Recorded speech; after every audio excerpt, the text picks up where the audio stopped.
my message to the BBC: anything happens to me, BBC is responsible for it. I'm Abdullah al-Yazuri. I'm from Gaza, Palestine, and I contributed to the recent BBC documentary Gaza: How to Survive a War Zone as a narrator. The story is pretty simple. The cameraman had eventually reached out to me and asked me if I wanted to be or to contribute to this documentary, and I accepted. In the contract that was signed between the production company of the documentary and my mother, there wasn't any payment for me or my family. But however, I had $1,000 were transferred to my sister's account, which were for personal spendings, nothing else. And I think it's pretty disappointing, to be honest. Like, I've been working for over 9 months on this documentary for it to just get wiped and deleted. I found about the decision to remove the documentary from the news that were revolving around the movie. And no, I did not receive any apology from BBC. I played 2 roles in the documentary. I was a character at first, then I was the narrator of the documentary, talking about the stories of other characters in the documentary. The director of the movie had guided me to the lines that I had spoken, and no, my parents weren't involved in any of the lines that I had spoke as a narrator.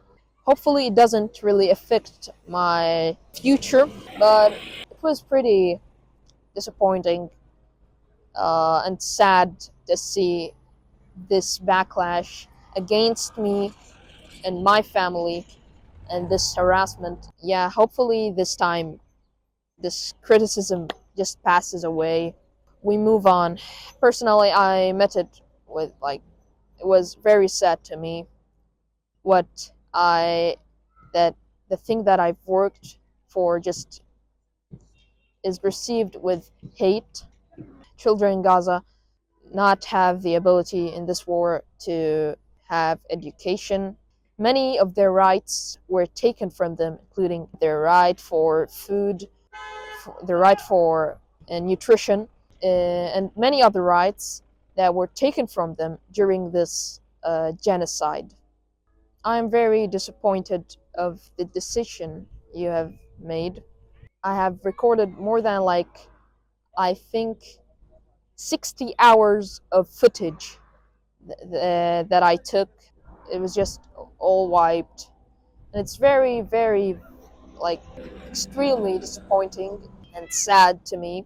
First of all, my message to the BBC is that I hoped that this documentary can see light and can be successful, can spread the message of the suffering that children in Gaza witness. But unfortunately, that did not happen. I hope that it can be broadcasted again on BBC and it can spread all over the world. My second message is for those who criticize me. I was very impartial in this documentary, and I did not add anything or take anything away.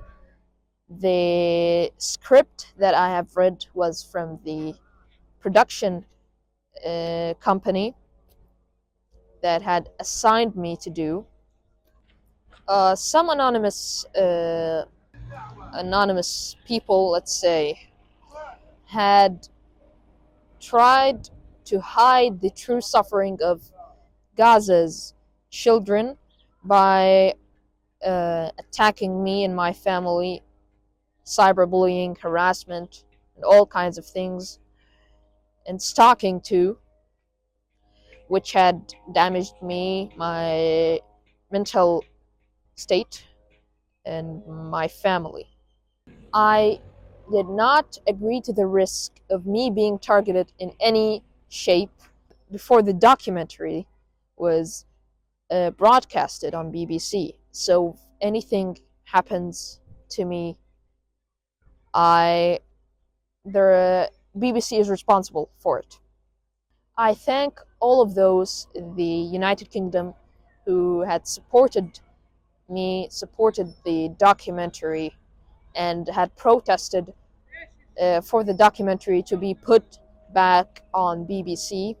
I thank you all from the bottom of my heart, and continue your efforts that hopefully can and will return the movie back up on BBC.